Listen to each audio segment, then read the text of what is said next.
Hi everyone, কেমন আছো সবাই? সো আমার কয়েকদিন ধরে খুব শরীর খারাপ থাকায় আমি আমার হোম টাউনের ডক্টরকে দেখিয়েছিলাম। আর ডক্টর রিপোর্ট করতে বলে, রিপোর্ট আসার পর বললো গলব্লাডার স্টোন হয়েছে। তো তার জন্য ভালো কোনো সার্জনকে দেখাতে। আর আমি সবাইকে শুনেছি এইমস খুব ভালো, যেটা আছে আমাদের উড়িষ্যার এইমস মেডিকেল কলেজ। তো আমি বেশি কিছু না ভেবেই রাতে ট্রেন ধরে আমরা সকালে এইমসে পৌঁছে যাই। আর তোমরা স্টেশন থেকে বেরিয়ে বাস স্ট্যান্ডে টোটো পেয়ে যাবে, যেটা তোমাদেরকে পৌঁছে দেবে এইমস মেডিকেল কলেজ।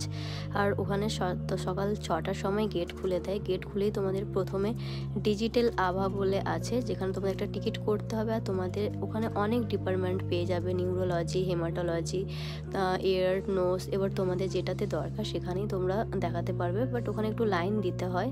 বাট তোমরা ফ্রি অফ কস্টে দেখাতে পারবে। শুধুমাত্র তোমাদের অন্তর্দয়া বা বিপিএল কার্ড থাকলে তোমরা ফ্রি অফ কস্টেই দেখাতে পারবে সমস্ত ডক্টরদেরকে। আর যেহেতু আমার সার্জন দেখানোর ছিল,